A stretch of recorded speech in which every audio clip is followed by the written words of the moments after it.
Hello. Welcome to Chicago Reacts. My name is Rachel Ablavi, and today, let's see, I'll be reacting to something with numbers in it. Imperium of Man, Warhammer 40,000 by the Templin Institute. All right, that sounds like I have no idea what I'm going to be watching. So, yeah, I'm just gonna roll this dice really quick. And if you're not with it already, and this is a video game, probably, check out our Twitch channel. You can watch us play video games or do what Chicago Reactors do on Twitch. I'm not sure. Yeah, okay, yeah, I'm excited. Let's do it. Let's, subscribe to the channel if you don't already. Like this video, share it with a friend. Okay, thank you, and, let's get into this.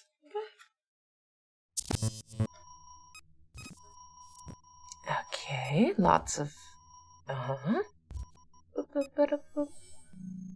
Hey everyone, just a quick note to say that our Patreon is now live, and at the time of this video, we've already smashed through our first 5 pledge goals. We're also on Patreon. We've got a ton of new content coming, and more episodes every month, so if you'd like to vote on which spin-off gets made first and get some cool rewards for your trouble, be sure to check us out on Patreon. You'll find a link in the description. Us too. Thanks.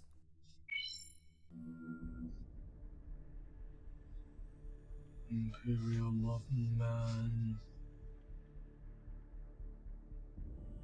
In the grim darkness of the far future, the worlds of mankind stand on the precipice of destruction. Beset on all sides by predatory alien empires and threatened from within by heretics, mutants, traitors, and worse. Yet even in this dying galaxy, in a time when peace has been forgotten and every hope seems lost, there stands a great bulwark between humanity and that which would destroy it. It is a power of unimaginable scale, in command of inexhaustible armies that hold back the eldritch terrors that await beyond. It is a regime built on benevolence and cruelty, repression and stagnation, irrational superstition and bureaucratic corruption, a nation tempered in the fires of endless war. It is the 41st millennium, and rising from the light of ancient Terra stands boldly the great work of the Emperor, the Imperium of Man. It is commonly said that the Imperium presides over 1 million worlds, but the truth is far less simple. Every year its dominion waxes and wanes as new systems are colonized or conquered, and lost worlds are brought back into the fold, while elsewhere across the galaxy, planets are isolated and lost, taken by Xenos or brought to ruin by rebellion. The Imperium carries on only through the weight of its own immensity, ever expanding and ever declining. To think of it then as a single realm of defined borders and united territories is a fallacy. Against the enormity of the universe, even oh my god, like this first 2 minutes of it feels like a documentary. That's the vibe I'm getting until I see this graphic where it says Terra. All these other words written in Old English, which I never learned how to.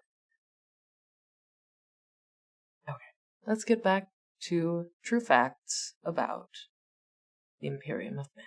the Imperium is spread thinly, and its worlds might be separated by hundreds or even thousands of light years. Planets within the Imperium are separated as much by technology as distance. Even within a single system, one world might be home to advanced industries and enriched with great wealth brought about by interstellar trade, while another might exist in squalor, its medieval population worshipping imperial administrators as divine emissaries. This disparity is as much by design as by circumstance. There exists a great fear of technology that borders on superstition, and planetary governors might insist on restricting certain knowledge in order to keep their populations docile and subservient. The disparate and widespread nature of imperial holdings makes cataloging them completely unfeasible, although entire armies of administrative staff spend their lifetimes attempting to do so. Instead, the Imperium is divided into 5 administrative zones known as Segmentum. The segmentums of the Imperium span the entire galaxy, with the only limits to the Imperial domain imposed by the range of the Astronomicon, an immense psychic beacon projected by the Emperor of Mankind from... And keep on like, oh, okay, I should be learning this stuff. And then they say the Astronomicon, and I'm like, I'm pretty sure this is lore of a video game. Within the Golden Throne. The beacon provides the means for the ancient families of the Navis Nobilite to plot a course through the otherwise incomprehensible dimension known as the Warp.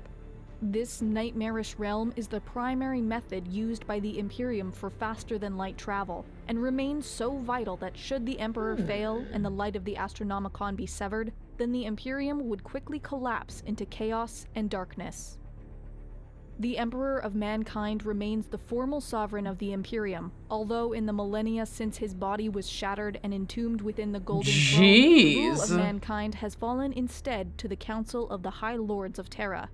Entrusted to interpret and enact the will of the Emperor, the High Lords carry out the day-to-day decisions necessary to govern the Imperium. Judgments of the High Council affect the lives of endless trillions, but the nature of the Imperium prohibits any centralized governance from being universally enforced. Instead, the Imperium makes use of countless organizations to keep the wheels of bureaucracy and war moving. Perhaps the largest of these is the Adeptus Administratum, teeming with countless scribes and petty officials. It administers the Imperium at every level, collecting tithes and taxes, performing censuses, and determining which threats to the Imperium must be dealt with, and by which of the Imperium's myriad of military forces, alongside 1,000 other chores and duties. The Administratum is a maze of subdivisions, departments, and offices, some conducting programs that are no longer needed, while others may have been abandoned entirely, its clerks doomed to perform a menial task that's purpose has been forgotten. On Mars dwells the headquarters of the Adeptus Mechanicus, an ancient priesthood of technicians and engineers responsible for the construction and maintenance of all Imperial technology and equipment. Granted a level of independence unequaled within the Imperium, the Mechanicum is viewed with suspicion by the rest of the Imperial administration. Therefore, they look like Eva from WALL-E. Also, like, where are these graphics from? Because it looks like 40 different artists. 40,000 different artists did their rendition of hearing this voiceover and drew pictures of it. And I like it. I like the variety. They got 40,000 different artists. Forge worlds operate without oversight, and their religion is viewed as almost heretical. Above all, the priesthood of Mars covet knowledge, and they guard their discoveries with jealousy.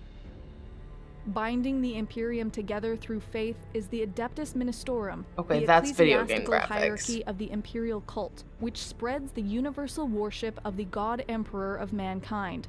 Known commonly as the Ecclesiarchy, the organization wields considerable power, for it derives its authority from the common belief in the Emperor's divinity. Even by Imperial standards, it is a complex and baffling hierarchy of priests, confessors, cardinals, and dozens of other ranks and titles. All across the Imperium, its agents guide the soul of mankind, purging heresy and inspiring true devotion. Of all the Imperial organizations, however, the sanctioned psychers of the Adeptus Astra Telepathica, the guardians of Imperial law in the Adeptus Arbites, the royal guardsmen of the Adeptus Custodes, or even the vaunted killers of the Officio Assassinorum, no single institution holds greater power or instills more fear across the galaxy than the Imperial Inquisition. Inquisitors are charged with protecting the Imperium against the malevolent influences of the galaxy, whether they be the allure of alien philosophies or the machinations of the ruinous powers. Its members may pass through doors that would be closed to all others, and there are very few in the Imperium who can refuse to execute their orders without complaint or delay.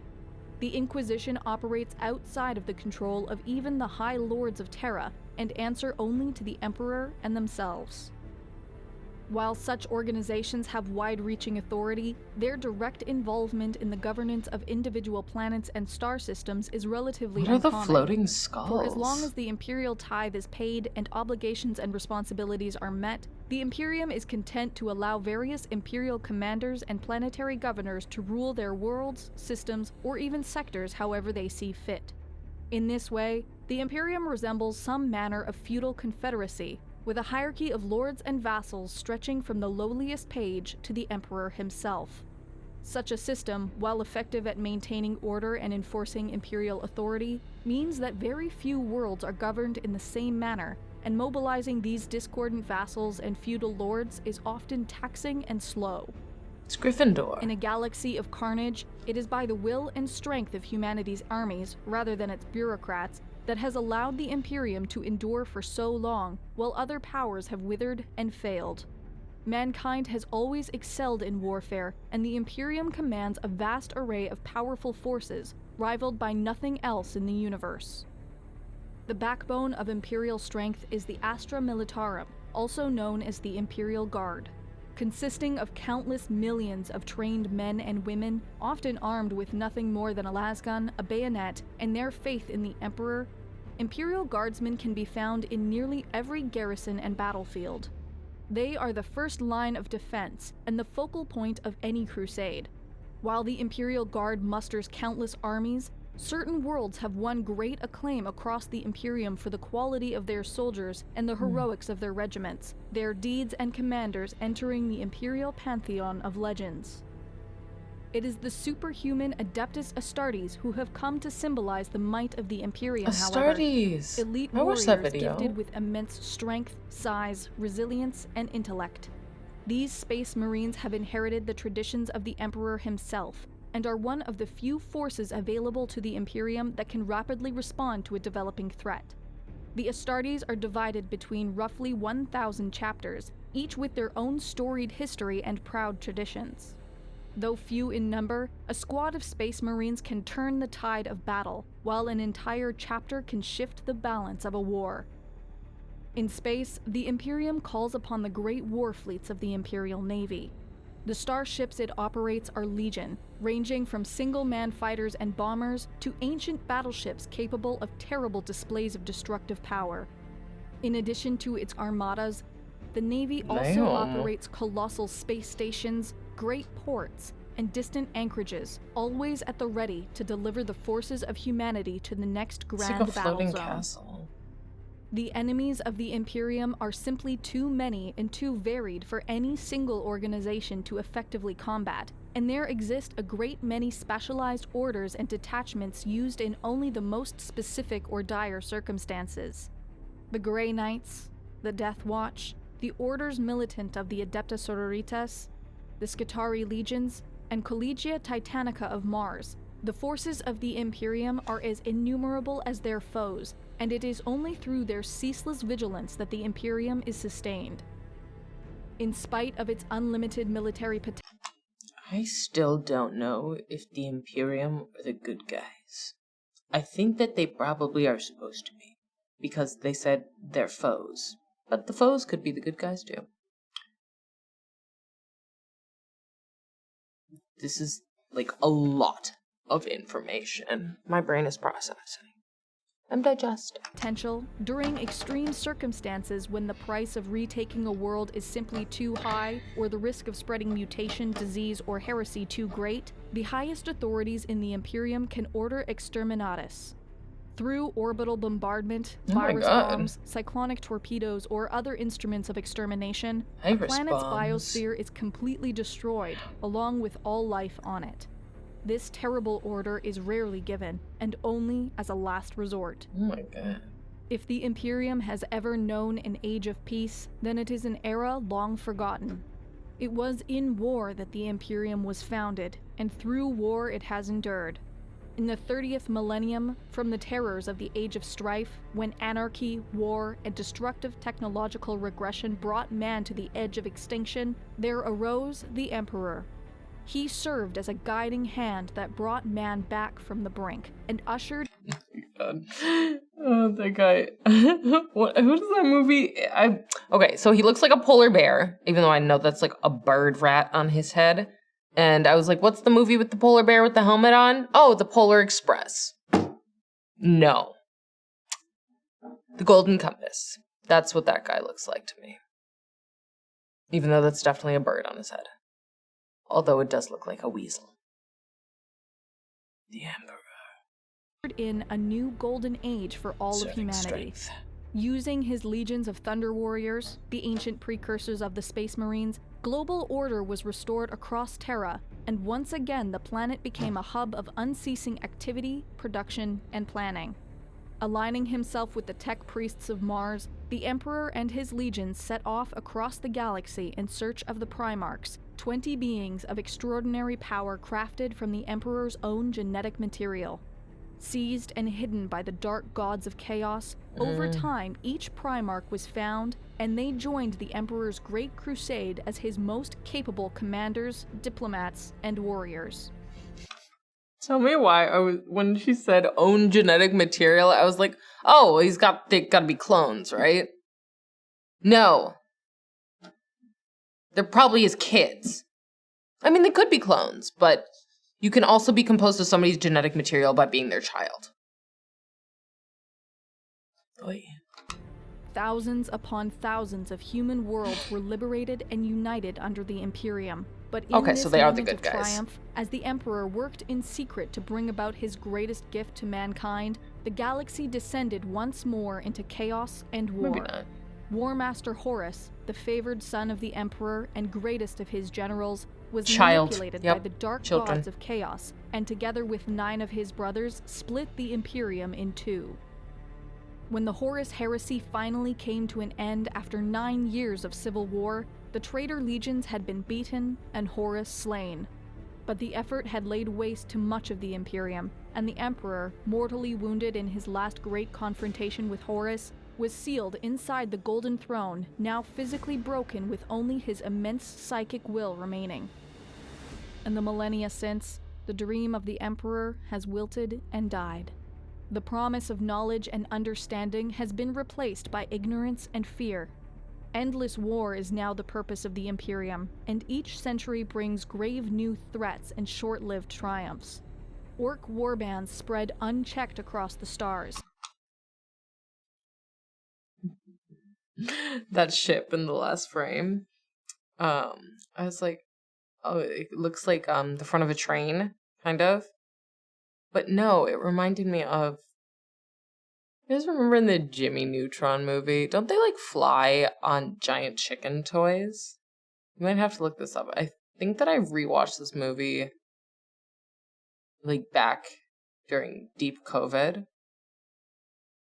Yeah, it looks like one of those rubber chicken toys to me. Well, like the skeleton. If rubber chicken toys had skeletons. But that's absolutely a spine that it has. Really. That's my thought. Lived triumphs. Orc warbands spread unchecked across the stars. Tyrannid hive I know about circle orcs. the galaxy like predatory I've seen Lord of the sharks, Rings. all while ancient and young races alike work to usurp the Imperium's position of superiority. Even the light of the Astronomicon has begun to flicker and fade. In the aftermath of Abaddon the Despoiler's 13th Black Crusade and the fall of the Cadian Gate, unprecedented warp storms now stretch across the galaxy, and the Imperium is once more split in 2. Traitor legions and alien armies besiege countless worlds, entire sectors have disappeared into the abyss, and few dare speculate what nameless horrors run rampant in the weakened and isolated corners of the galaxy. Worse still is the knowledge secretly reported to the High Lords of Terra that the mechanisms of the Golden Throne have begun to fail, and the knowledge necessary to repair them has been lost. Before being executed for their heresy, prophets across the galaxy say now is the time of ending, when the Imperium will finally collapse into a trembling collection of shattered realms before being swallowed up by the encroaching darkness. Yet rumors abound that legends thought lost to time have been reborn. There are whispers that hidden vaults on Mars have been unlocked, and powerful new soldiers and armaments are now fighting across the galaxy. If now is truly the time of ending, then the Imperium is not content to stand idly by. Across the worlds of the Imperium, new crusades have been proclaimed, great armies raised, and mighty battle fleets armed and sent forth against the enemy. For in the grim darkness of the far future, there is only war. That's not true. There's peace. Okay, so that was a lot. And it was a bit hard for me to follow. I think it would have been helpful if they had thrown a little bit more...